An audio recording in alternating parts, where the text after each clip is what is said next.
On today's Roundtable podcast, we're going to go through a really interesting story of how someone made a lot of money at a really young age, learned a couple of lessons as they lost it all, and then turned around and made a fortune running multiple businesses and teaching people how to do the same. Not. That is not true, Russ. We can't even. Please don't start off with that. No, we are. This is the classic tale of someone saying, "Do as I say, not as I do." You remember when your parents used to say that? I think sometimes I do it. Like, Alexander, stop at that stop sign, and then I yield through a stop sign from time to time. I'm not going to bring up the fact that my wife and I snuck some cheesecake last night and told the girls to go to bed. I mean, we wouldn't let them eat cheesecake that late at night. Well, here's the thing is we are sitting here breaking down another example of how someone is out there saying one thing and doing another. And hey, look, I'm not here to call hypocrisy on other people, except when they're pointing out issues in the work that we're doing. And when someone says the infinite banking concept is a scam, and we have to take time out of our day to break this down and figure out, okay, what was said? Does it make sense? And then we look at the body of work of the individual breaking it down, and we say, well, wait a second. If I look at your 7 baby steps, I don't see anywhere where you talk about investing in yourself and creating a business like you did. Yeah. So we're talking about Dave Ramsey here, Russ. Dave is the king of creating a marketing machine. An enormous business. The Investopedia article we were just reading said that a business is worth almost $55 million. Yeah, that's no small thing. That's an amazing feat. I feel like we should be doing like a whole talk on how did Dave Ramsey build a business that's worth $55 million and what lessons could we learn from it? Yeah, totally. But what we won't do is talk about how Dave Ramsey teaches you to buy life insurance. What we won't do is show you how Dave Ramsey teaches you to do what he did in order to make $55 million. Even though he may invest money in growth stock mutual funds, that's not how he's made his fortune. That is a fraction of a fraction of the money that has really built his fortune. Yeah. So today you're in for a treat because we're going to talk about really how the differences in what Dave says, how you should build wealth, and how Wealth Without Wall Street talks about building wealth, why we're different on those things, what you can learn from that, and how you can discern the comments that Dave made against IBC. I think the whole goal here is when you want financial freedom now, the message is very clear, as opposed to when you're willing to delegate it off to someone else and wait 30 or 40 years to achieve it. Let's don't take any longer. Let's belly up.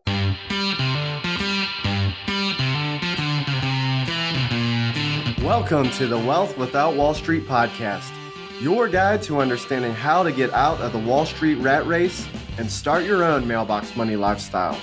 Now, don't let these handsome Southern draws fool you. These financial minds are teaching our country to enhance savings, increase cash flow, and create passive income, all without the help of Wall Street. Are you ready to break through? Now here are your hosts, Russ Morgan and Joey Murray.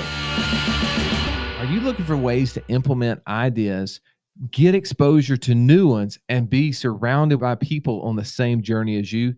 Joey, where can they go to do that? Go to wealthwithoutwallstreet.com/community. You can join for free today. Welcome into the IBC Roundtable, where every week we break down the perfect subject, the financial foundation of the infinite banking concept, or some like to call it becoming your own banker. And I get a chance to sit around with our coaches to talk about these subjects. I'm your host, Russ, the idea guy, Morgan, and I'm next to my business partner, the Italian stallion, Mr. Joey Murray. What's up, Joey? Man, I am so fired up right now. Are you? Yes, this is one of those opportunities that we get to debunk, and I get a little fired up about that. Joey, do you know what hand grenades and Dave Ramsey's financial advice have in common? I know you're going to tell me. That they only have to be close in order to make an impact. And I think we're going to get to see so true. today. So true. Don't you agree? Yes. And next to you, the man that I like to refer to as the Indiana Jones of finance, the guy that can go deep into your finances and pull out little bitty gold nuggets. Ernie Downtown Brown. What's up, Ernie? I am doing a little bit worse now, Russ. If I don't get the chance to mess up your little name over and over and over again, it's not even fun. I know, that's why I keep coming back. Yeah. Ernie, are you ready to break down what Dave Ramsey got wrong in this video? Yeah, I'm loving this subject. I don't know if we're going to have enough time today, to be honest with you. Yeah, I wonder too. Across the table from us, we have our resident pilot, the Gooch, Mark Haraguchi. What's happening, Mark? Oh, you know what? Christmas comes early. Thank you, Dave Ramsey. It really does. It's the gift that keeps on giving, Clark. All year long. And lastly but not least, the $1 Million Smile, Mr. Incredible, Mr. JD Hill. What's up, JD? Hey, I am, like everybody else, I am really, really excited to finally get a chance to openly share how I feel about Dave Ramsey and his financial advice. This is going to be a lot of fun. I'm excited about this. Well, Dave Ramsey is confused about a lot of things, and life insurance is one that he really gets wrong. If you want to get financial advice, I don't think that would be the place to go. But if you're looking for marketing help, someone who is really good, delivering a message and has built an amazing business, I think he's the person I would totally go to. And I'm not saying that tongue in cheek. There's no doubt that in this conversation we're going to have today, we're going to have a fraction of the people who will ultimately hear this podcast, listen to this video, or watch it, as opposed to some of the content that Dave puts out. So please don't hear us attacking maybe character as much as content. And I really want to focus on the content of the discussion. And the reason this matters is because when you have a large voice like Dave does, even people who are listening to Dave who maybe not Dave listeners, right? Because I don't think that, Joey, the person who listens to our podcast listens to Dave's radio show. Would you agree? Totally agree. But here's what happens is someone who's learning about infinite banking, they want to learn more, right? I mean, that's the reason they come to us. They found us online. They're watching videos. They're listening to podcasts. And they type in infinite banking just to say, hey, what else can I learn? I'm just eager. I want to grab information. Mm-hmm. And because of Dave's presence, right, his SEO is going to push him to the top of the list. And so they're going to watch this 9-minute video potentially that Dave Ramsey did. And I'm pointing you to it because I don't want to hide it. I think this is something we want to bring to light, this 9-minute video that's titled Why Infinite Banking is a Scam. And they're going to watch that, and without any context could maybe be misled by a few of the misrepresentations that happen in the video. A few is very kind. All right, so let me set the stage for you. If you haven't had a chance to go watch the video, we'll make sure we put a link to it in the show notes. It opens by a man who calls into Dave's show, and he's talking about that he's in baby step 7. Do you remember what baby step? In order to be there, what's had to happen at that point? So if I remember correctly, he has saved $1,000. Yeah. He has 6 months of reserves. Okay. He has paid off all his debts. Yeah. I may have missed some things along the way. 15% in his retirement plan. Oh, yeah, 15% of retirement. And then he subsequently paid off his house. Right. And I think, I forget what number I'm on, but at 7, it says he's building wealth and something else. And living generously. And living generously. Okay. Which, by the way, I've looked at those 7 baby steps, and I can get all behind step number 7.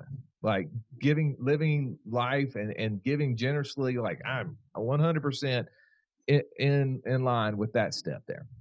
All right, so he basically says, all right, I'm at a point where I've done all of those things. I'm talking to a financial advisor, and the financial advisor gives me this piece of information about infinite banking. And Dave, all of a sudden, he starts getting antsy. No, you didn't. Like, uh-oh, here it comes. And he says, he shows me an example of how this life insurance policy paying a dividend could break even in year 7.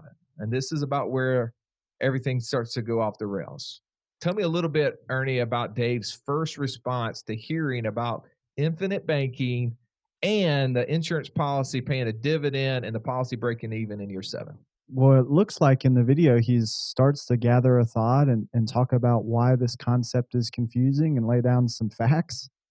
And then all of a sudden he attacks the advisor, or not the advisor, we find out the insurance guy. And so he's about to lay down what he understands and dislikes about infinite banking, and he quickly pivots and attacks the financial advisor. Well, can I just throw this out as a warning slash a call out? Like, if you listen to our show and you hear us openly attack the character of someone versus the actual strategy or investment or whatever that someone is asking you about, please call us out on this, because I'm calling Dave to the mat on this, because the guy didn't ask about the character of the person selling him this idea or giving him this idea. It was literally, he said, do you think this idea makes sense? What do you think he was actually asking for? It was his objective financial mind to look at a situation. And what did he do? He went off the rails on literally the character of somebody he's never met. Okay, so call me out on that if that happens. Jump in there, Mark. What's some initial thoughts on this? Well, he starts getting into labeling, because he's pining, he's digging, he's trying to find something, and he's going, so wait, so this was a financial guy? Your financial guy told you this? And the guy says, well, I think it was insurance. Oh, well, then he's an insurance guy. He's not a financial guy. Well, now hold on a second. That seems to me like a very disrespectful, lofty, high on the mountain type looking down at other people. So you're telling me that someone who hasn't achieved all the little check marks next to their name on their resume doesn't qualify to have an idea about what may or may not be good, Dave? Well, to me, that seems very, very small-minded. Taking to your point in hand there, right? What financial qualifications does Dave, or certifications does Dave hold currently, JD? That would be none. So as it relates to financial or non-financial, if we were labeling Dave, would it be proper to say, look, Dave is a radio personality? 100%. Personality. Yes. Right? So yes, if someone that's right. came to me and said, oh, I was talking to this person who's a radio and TV personality about fill in the blank anything that wasn't radio, TV personality aligned, should I immediately assume that person knows nothing about the subject? No, not necessarily.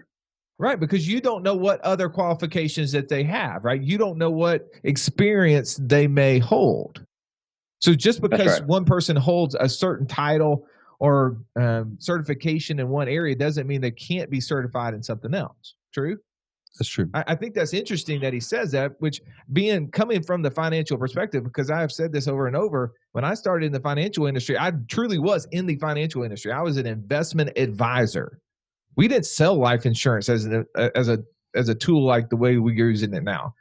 I was truly the guy that was going out trying to set up investments, money manage, all of that stuff, cared nothing about insurance. But I still had an insurance license. Okay, but wait a minute. So you just mentioned something I think it needs to be cleared up. You've told me even in the past how you thought about insurance guys when you were an investment advisor. Oh, only reason I thought, yes. And again, I would say I made some of those similar characterizations when I would go to conferences and I would be sitting next to people who were talking about infinite banking. And I would go, now tell me what that is again. And they would say, oh, it's using this dividend paying life insurance policy, blah, blah, blah. And immediately my mindset went to, this person isn't smart enough to pass the securities licenses. They were only qualified enough to spend the $45 and pass the 8-hour test to get them a insurance license. Yeah, that was the way that I thought. So that's what I'm saying. Like you, Dave, shared that mindset because that's how you were trained. Exactly. Right? Well, I mean, you can have this high and mighty, like, oh, in order to get to this level, it would be the similar stage that someone who maybe reached a PhD level in a certain subject matter could look down on someone who just had a bachelor's in it. Right. I think I think that's the perspective, assuming that I have a higher level knowledge of anything now, and much less in that one specific area than somebody.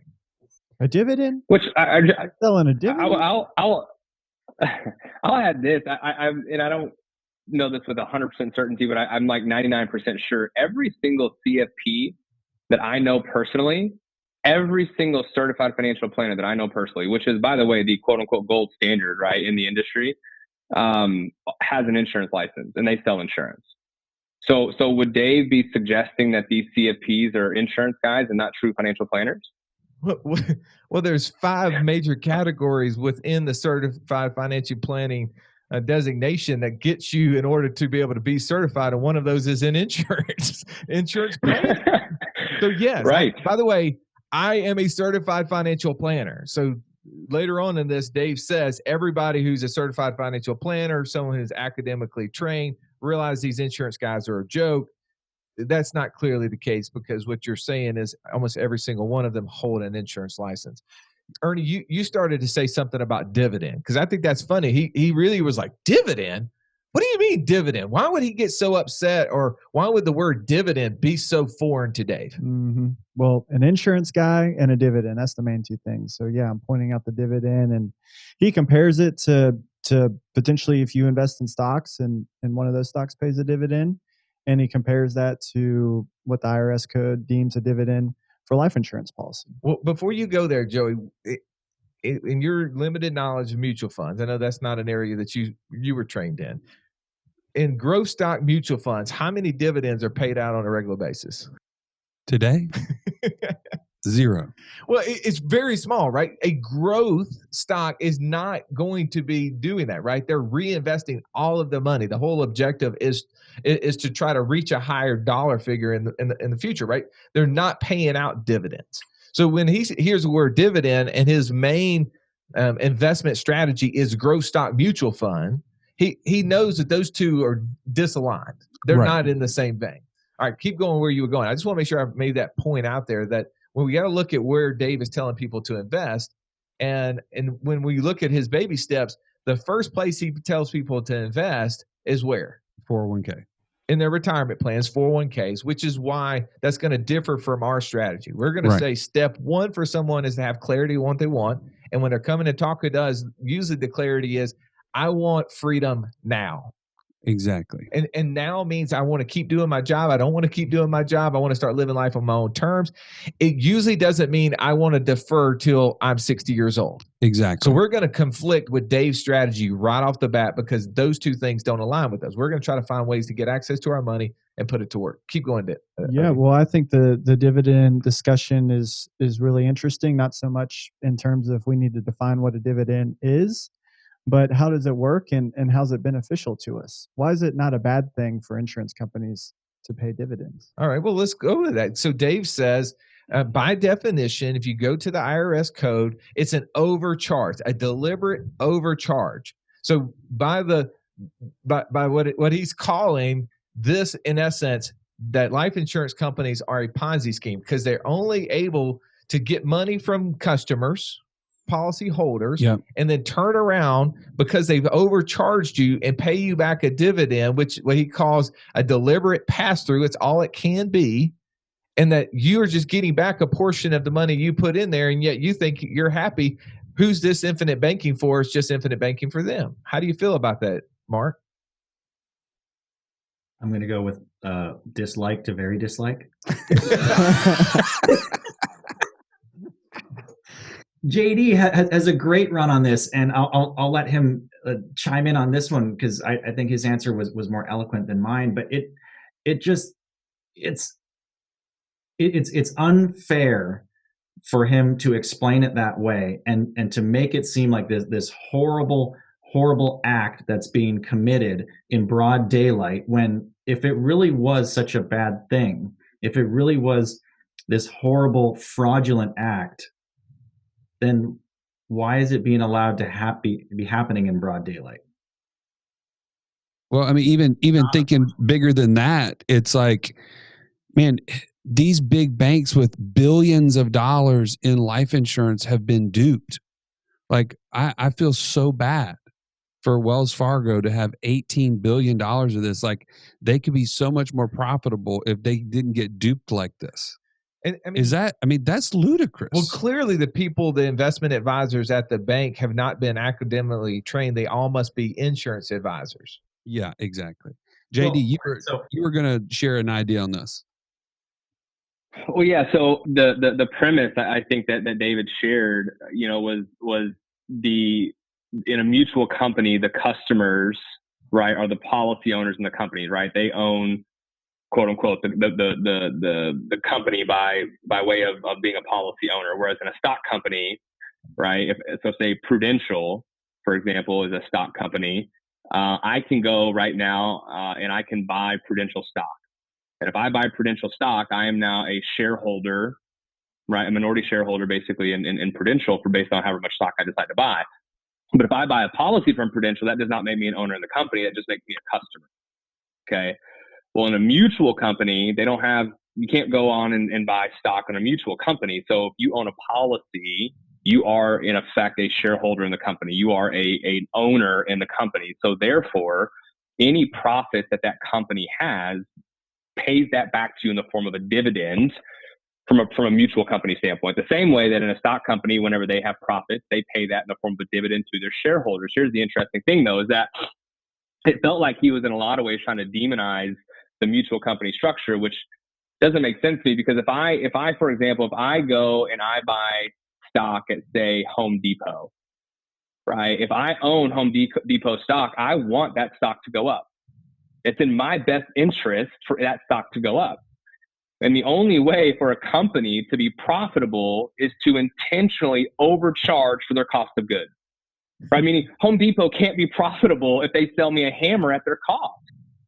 So they have to intentionally overcharge me for that hammer. Well, as a customer, I know going in that I'm paying over what they paid for it. I know that, right? Because they have to be in business and pay employees and all those types of things. So if I'm a customer of Home Depot and I go buy a hammer from Home Depot and overpay for that hammer, and then at the end of the year, because I own their stock, Home Depot issues a dividend, what did they just pay me back? Right? In Dave's definition, they basically return back to me the overcharge of what they charged me for that hammer. Yeah. So how is that any different? That's a shame that they would do that to you. Well, and here, this came up later in the video, but I think it's worthy of tying these two together and talking about this here, is Dave loves to bring up this point, and we've debunked this in Dave Ramsey is Wrong on life insurance and some of the videos that we, and Math Proves It. I think we have 2 different YouTube videos that we can link into the show notes that address these different issues. But one of the things that he says a lot, and because a lot of people just don't understand the terminology, they forget and will misplace this information as like, oh, that makes total sense. Well, Dave says in there is that when a life insurance company, when you die, they steal your cash value. They steal it from you, Ernie. They literally break into your house and rob you of the cash that you put into the house. And all they can do is give you the face value of the policy. That's all they can do. They steal all the money that you put in there. And I know that this actually has weight because it's been brought up to me over and over throughout the years.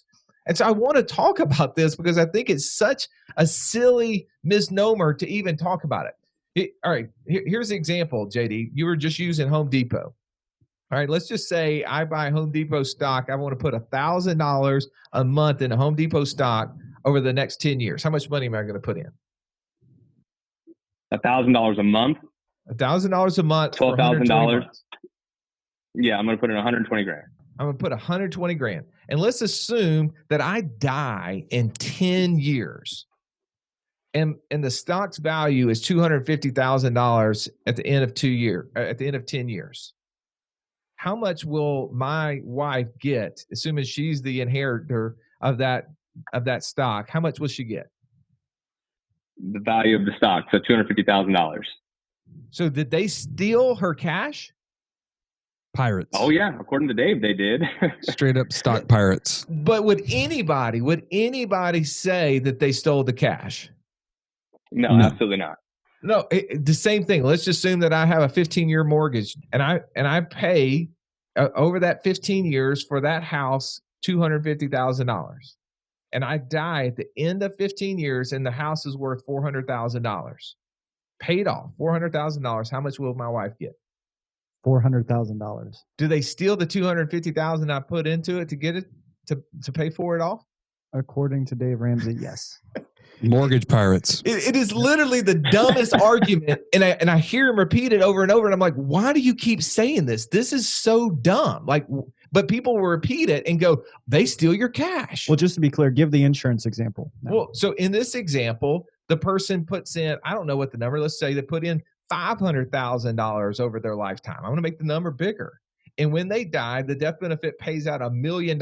Do they steal the cash? Life insurance pirates. I can show an example of this too. Well, we're going to have to do that in the inner circle, which, by the way, this is firing me up. Like, this is the kind of stuff that we have in the inner circle. If you're not a member already, shameless plug, go to wealthwithoutwallstreet.com/inner circle. You can actually be a part of this conversation. Well, not this one, but another one in the future. And you can watch this one in our inner circle. Well, so join us. You can go in there and look and find the Inner circle pirates we're going to bring out to help you see and uncover the stupidity in some of the financial comments, right? Again, I'm not calling Dave stupid. He's a smart guy. What I'm saying is these statements lack content. They are substance to them. One of the things he said right there at the beginning is that the insurance company, if all the money they bring in, all their investments are the insurance premiums from the customers, hold on a second, are the insurance premiums are all their investments, and then they turn around and give you back that in the form of a dividend, then all you're doing is being paid back with their dollars. But Joey, I'm sitting here looking at a study from the Chicago Fed, the Federal Reserve in Chicago, and it's breaking out for me what insurance companies invest in.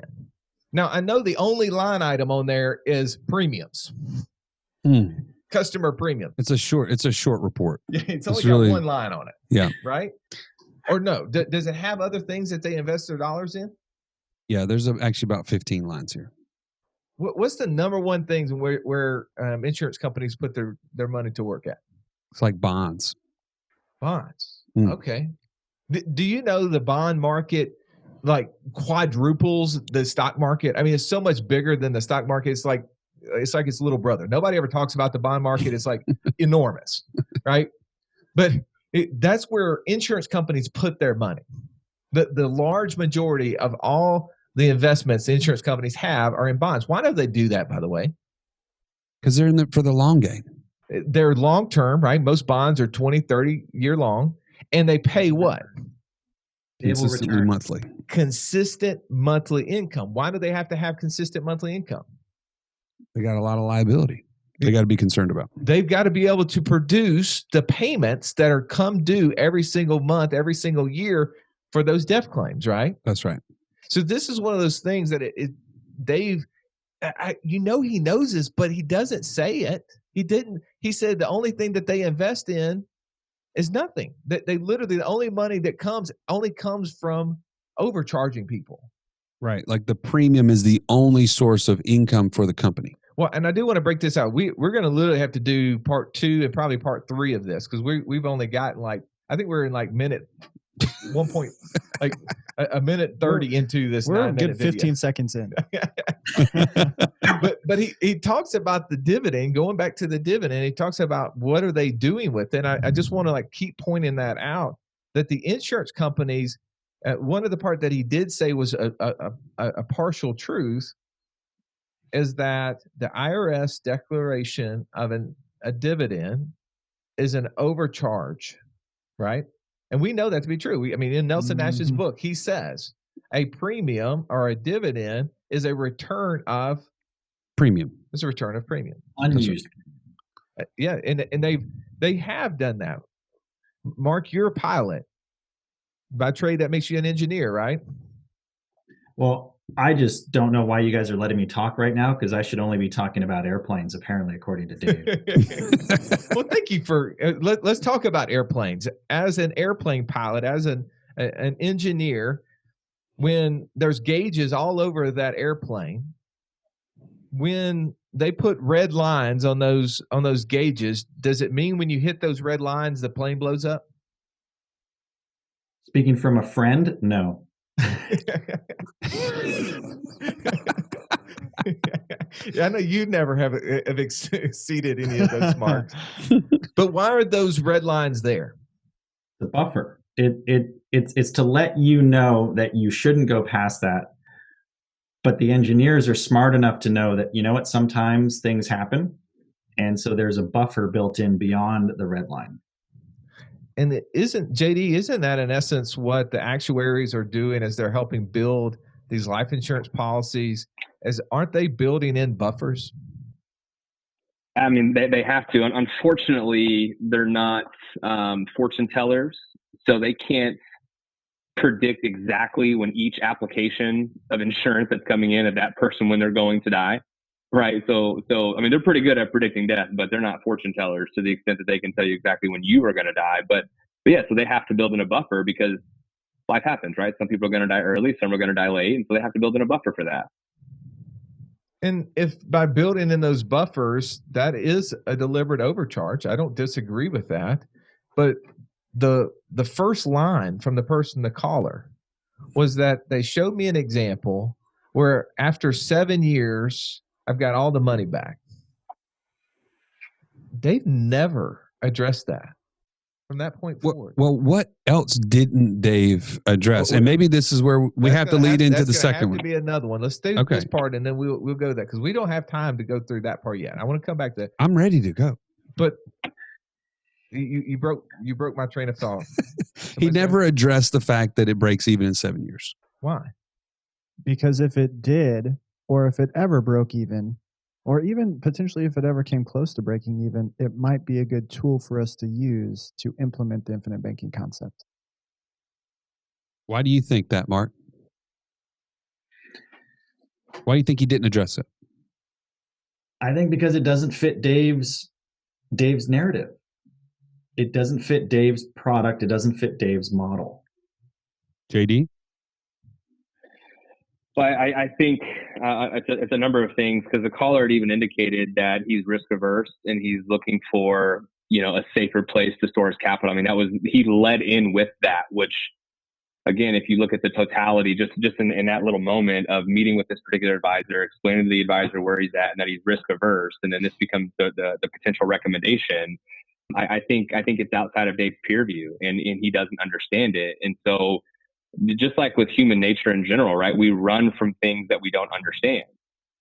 Like it's what we do. And so I think that's exactly why he responded initially the way that he did, instead of providing an intelligent response, right, about it. And I'm not saying Dave's dumb, because clearly he's not. He's a very intelligent individual. But I'm saying about this in particular, he went immediately to something that he knew he could do with individual and not actually talk about the product itself.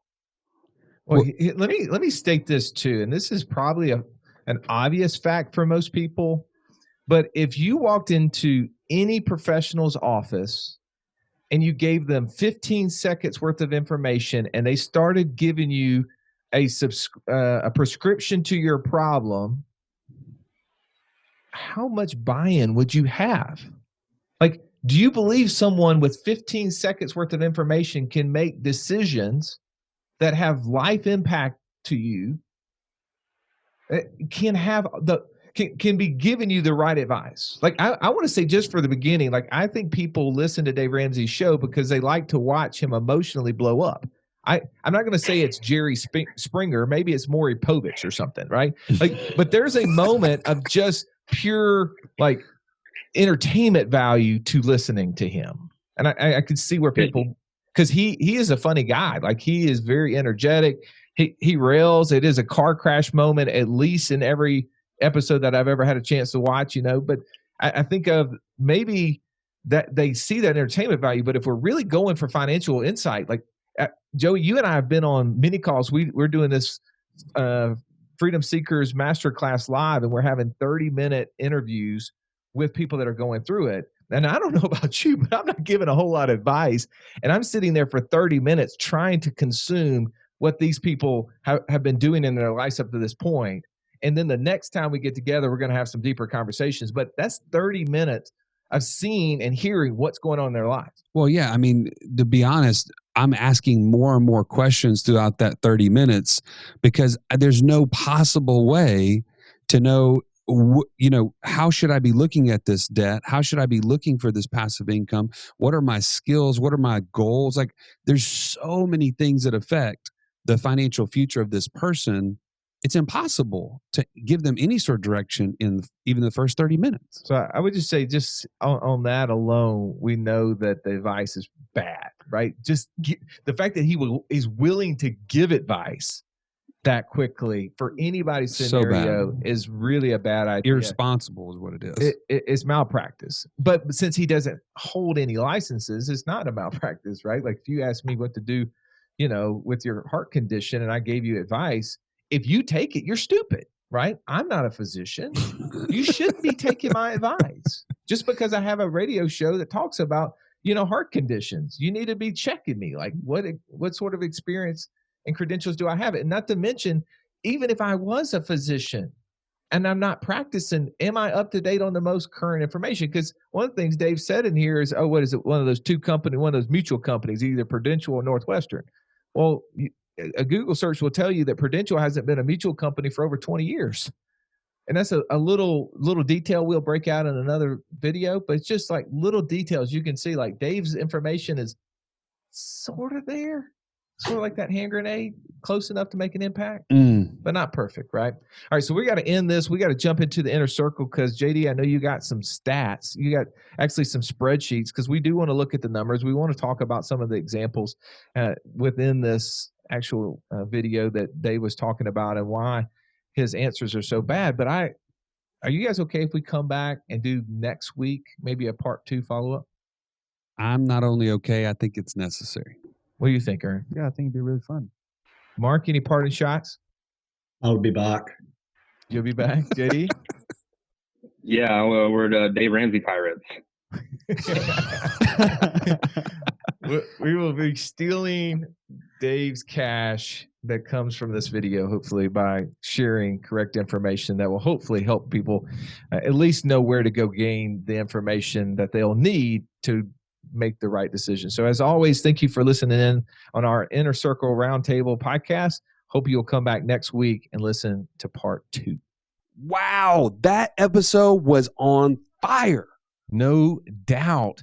The way you can continue to gain value from these episodes is when you learn something, you go and share it with somebody else. So today, I want you to share this episode with one person that you know will love it. This has been the Wealth Without Wall Street podcast. Don't forget to subscribe to the show to break free of the Wall Street mindset and begin building wealth on your own terms in places you understand so that your wealth will never run dry. See you next episode.